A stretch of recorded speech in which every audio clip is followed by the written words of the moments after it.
Another Wednesday night in the Woody Hayes Athletic Center, this time ahead of an Ohio State home Big Ten game for the first time this year. Ohio State will welcome one of the original members of the Big Ten to the Horseshoe for Saturday kickoff, 3:30 on CBS. That's Tim May, the 41-year vet. That's Andy Backstrom and me, Spencer Holbrook. Ryan Day spoke tonight. Let's get some housekeeping out of the way. Just one big housekeeping. Tyleik Williams will, in fact, play. That is just cleared up. We expected him to play, but Ryan Day was asked today. Yes, he will. It's not. Is he available? Because he will be available. He was available last week. No, it is he will play. Yeah. Other than that, Tim, what did you learn from Ryan Day tonight? Or I guess any of the players who spoke? You know, I didn't get a whole lot in depth. A lot of stuff where you kind of go, wow. You know, I think the thing that I took from this more than anything else, and the story I'm writing about this, is the audacious. I think Ohio State is a little more audacious offensively this year than they've ever been under Ryan Day. Yeah. And I'm leaning most of that on the fourth down going for it. But just as audacious is when they sent Devin Brown into the game for action under fire in a big moment, and not only sent him into the game to replace the Will Howard who had the breath knocked out of him, but called a pass. Yeah. That's audacious. That's the epitome of it, and ends up being the biggest moment so far of Devin Brown's Ohio State football career when you really think about things, put things in perspective. Obviously, getting to start the Cotton Bowl was a big deal, but we know how that went in terms of him getting hurt for a second time. But that was a moment, you know, where he stood tall. Travion Henderson picked up the blitz, and he threw a strike to Jeremiah Smith, who makes a one-handed catch. Yeah, you can make a one-handed catch on a strike. It's exactly what he did. It was a laser beam, and Jeremiah Smith caught it, but what a moment. And having the guts all the way around for him to stand in there and throw it, and for the coaches to call it, what a combo. There's a lot of respect for this Iowa team. Yeah. I think that was pretty clear talking to Seth McLaughlin. I mean, this defensive line for Iowa is really stout. You think of Aaron Graves, you know, off the edge, Max Llewellyn. You know, you go to the second level, there's Jay Higgins, Nick Jackson, Jamari Harris in the defensive backfield. Like, you go down the line, there's a lot of playmakers from Iowa here. I think Ohio State realizes that, and even for Seth McLaughlin, who you played in the SEC, I think it was Tim that you asked him about that, having to learn the opponents in the Big Ten, and there's a brand with Iowa that's going to be, as we talked about it yesterday, you have to earn everything on both sides of the ball. Jack Sawyer was talking about, playing against Luke Lachey. There you have a tight end, of course, everyone knows the Lachey name here at Ohio State. And Jack Sawyer was saying that you even played against each other in high school basketball.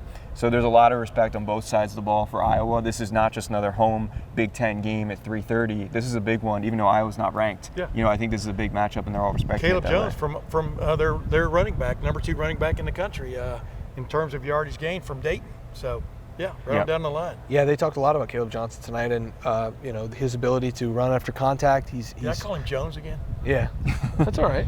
We all make mistakes. Yeah, shouldn't make that one though. Hey, you're just trying to keep up with the Joneses and the Johnsons, Tim. Bingo. He leads. I think he's second in the country in yards after contact. Very, very skilled in that regard. Ohio State's gonna have to bring him down. Just not an easy task. And then also, by the way, the guy playing quarterback for Iowa, Ohio State, quite familiar with him.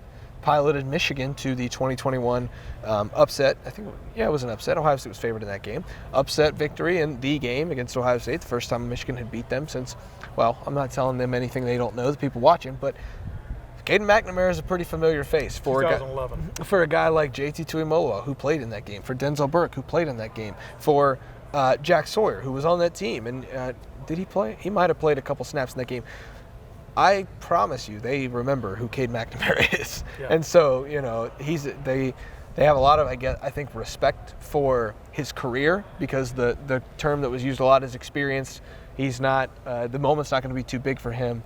They weren't out here spouting off about his rocket arm or the way that he distributes the football. No, it's just the fact that he's a veteran quarterback who knows how to handle these kind of moments, because he doesn't do anything special, but he, again, understands what this means. And so I think it's interesting, all these matchups that Ohio State has, whether it's Ohio natives or guys they've seen before, or how much talent there is in this at every level of this Iowa defense. Like, this is a real test, and this program is treating it as such.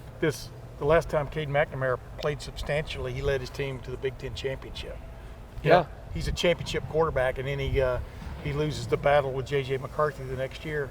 at Michigan and ends up, opting out. And it was going to be his big coming back party last year, but he gets hurt. So, yeah, they've got a quarterback who has been there and done that, I guess is what I'm saying about Iowa, compared to the guys we saw play quarterback for them the last couple of years. Oh, my Agreed? gosh, yeah. And so that gives them definitely at least a guy who's going to have some poise coming in here and has proven himself to be a pretty decent passer. Yeah, again, I just think it's interesting all the different connects that are here. Like, Ryan Day has now coached against Kirk Ferentz a couple times, but it's so far beyond just two old school Big Ten teams who have gone at it, at the height of their programs for so long, whether it's Caleb Johnson or the litany of linebackers that they've had at Iowa. Now the next one is Jay Higgins, who I think is now like the 5th best player in the NCAA video game overall through the entire country, which doesn't tell you everything, but it certainly tells you that he's well respected across the country. Yeah. And, you're going to have to run through him if you're Quinshon Judkins, Travion Henderson. You're going to have to deal with him if you're Will Howard. I like what you said there, Andy. It's just the respect that they have for this Iowa program across the board entirely seems to be at maybe an all-time high. When we were in here 2 years ago, you could tell that they knew Iowa did not have any offensive juice. You could kind of just read between the lines and tell that they knew what was coming. Now I think they know what's coming. It's a little different. They just have the respectometer is pretty high this week. Yeah, we got it from the coaches yesterday, right? You can't out-scheme Phil Parker. That was a big quote from Chip Kelly. Ryan Day talked about the same things. You're not going to run circles around these guys. And look, when you got an Iowa team that's ranked near the top of the country in run defense, they're going to make things difficult for this Ohio State offense. I think Will Howard might be put in some situations where he's got to make some big boy throws, and that's why they brought him here, right? Yeah. To succeed on the money downs, on 3rd down, 4th down. And another talking point. Big boy throws, I like that. Yeah, another talking point this week, right, is the aggression from the Ohio State offense. I know, Tim, you've been talking about that. Yeah. And look, they've gone for it on 4th down 8 times so far this season, which is, tied for the first in the Big Ten among all teams. Yeah. So I think that's noteworthy. They're going for it twice per game. I know it's only 4-game sample size. Years before, it was well under 1.5 times per game. So that is an uptick. And Seth McLaughlin was like, yeah, it's a good thing when you're on the field and you're getting ready to go off. And Coach Ryan Day is telling you to stay on the field, stay on the field. And I think it's a mindset shift. We saw it with, G. Scott today was very locked in, like talking about whatever it takes to win. I think the tone of the building is something to definitely keep in mind, and we get to sense that when we talk to these guys. Yeah, I just double-checked to make sure I had the score right. It was 54-10, Ohio State, when Iowa came to town 2 years ago. Yeah. And we spent a lot of time talking about how tough Iowa is, how they're disciplined on defense. And they actually did play pretty well on defense. But as we talked about, their offense just kept putting them in stupid situations. And that game got out of hand. If their offense can keep from just turning the ball over or maybe get a first down every now and then, they can be in this game. But just like last week, I expected Michigan State to give Ohio State a really good shot, especially early in that game because, they're better players than Ohio State's been playing before. But you just got to keep wearing on them. And I think this defense understands what's at stake for them, and I think this offense does too.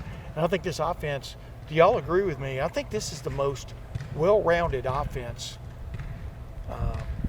that we've covered at Ohio State in a while just because of the Will Howard factor. Yeah. Just what he brings from the standpoint of being able to run.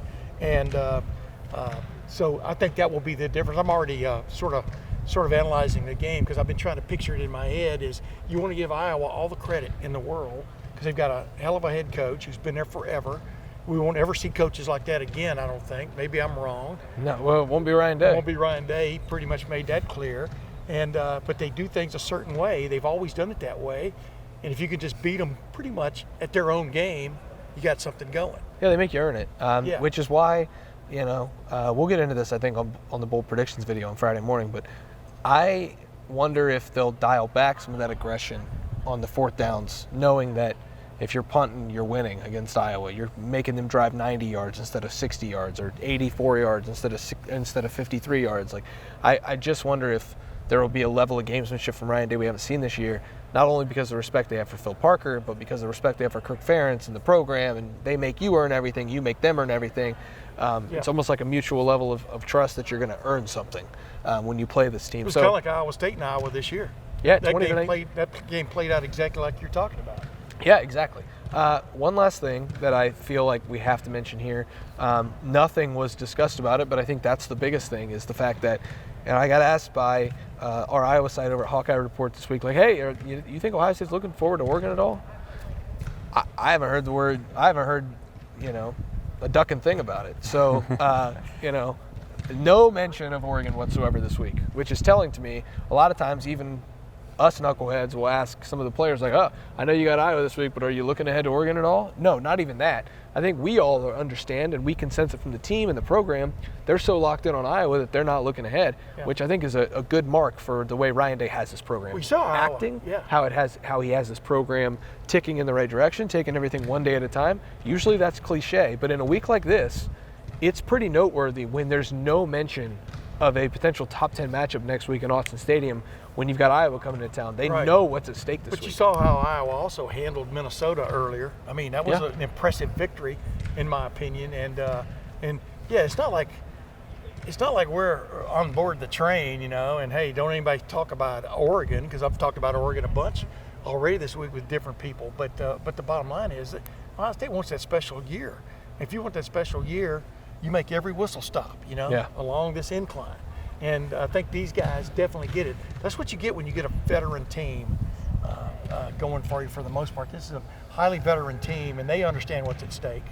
And so I'm not surprised that, I didn't expect any of these players to walk out here, as you well know, and say, hey, you know what, forget Iowa. We're getting ready. But you can sense it sometimes when that they're looking ahead to something. Right. I think back to 2019, Tim, the week before they played Penn State and then Michigan back-to-back to end the year, and they were two top 10 teams to end that year. Yes. You could tell the week before that, I think they played like an Indiana or somebody like that. You could tell that they were kind of, as you like to say, champing at the bit to get to those last 2 weeks. Yeah. You can always get a sense, and I don't get that sense, Andy, at all, that there is any eye on the West Coast right now. No, and by the way, the game before the Michigan game this year, Indiana, which is now ranked, number 23 in the country. So you really never know when they release the schedule which going to be a hard game before or after those matchup games, as they call them. But yeah, I mean, anytime you have a program like Iowa, who historically great at linebacker, historically great at tight end, you have to take them seriously, because those guys are near the line of scrimmage.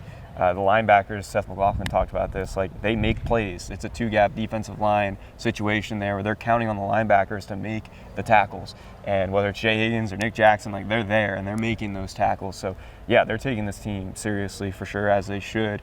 And I'm wondering we talked about Will Howard as kind of being the equalizer. I wonder if this is the game where we see it with the run game with him. Because if you're trying to look for that advantage against a pretty stout run defense, maybe they go in that direction to clean up some of those linebackers. When you get it going against a defense that's programmed, and Iowa's really good at being exactly where you're supposed to be at that time. Sound defense is the best way of putting it. It's the consummate word for Iowa. But then you throw in that little sprinkle of a quarterback running when he's not supposed to.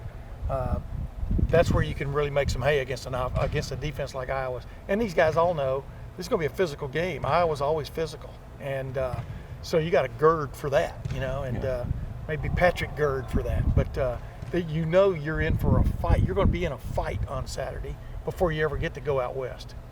Absolutely. You can't get to Oregon without going through Iowa. What would be fun is if this game was in Iowa and flown out there. You're already halfway. Just keep going to Oregon and camp out. I don't think there's an Ohio State. In the Willamette Valley. I don't think there's an Willamette Valley. I don't think there's an Ohio State fan on the planet that wanted this game in Kinnick Stadium. That's a house of horrors. That was just a joke. That's Tim May, the 41-year vet, the jokester, if you will. That's Andy Baxter. I'm just Spencer Holbrook. Thanks for watching. Thanks for listening. Like the video below. Subscribe to the YouTube channel. Oh, by the way, go use the Game Time app, gametime.co. That's the place to go if you're going to the Ohio State-Iowa game. The last-minute tickets, use the code ON3 at checkout, ON3. You get $20 off your first purchase. They also do this thing. Find a ticket on Game Time, buy it. Find a ticket on a competing app, and you bring it back, you get 110% the difference. If it's in the same section, the same row, Game Time refunds you 110% the difference. That is a crazy good deal, along with the $20 off you get on your first purchase. The Game Time Picks feature is a great feature in the app. It lets you cycle through, makes it very easy to see everything in pretty detailed order. Tim uses it, Andy uses it, I use it. Yeah, next week a lot of fans are going to be using it. To get out to Eugene, yeah. No, once you're in Eugene, to get into the stadium. Yeah, because if you haven't got your plane ticket to Eugene yet, good luck. Tim, Andy, Always charter. Spencer, like the video below, subscribe to the YouTube channel, helps us out a lot. Then go to lettermenrow.com to get all of this coverage ahead of Ohio State versus Iowa, 3:30 on CBS, or just come join us in the Horseshoe. We're going to have a lot of fun. Ohio State and Iowa, we'll see you guys there.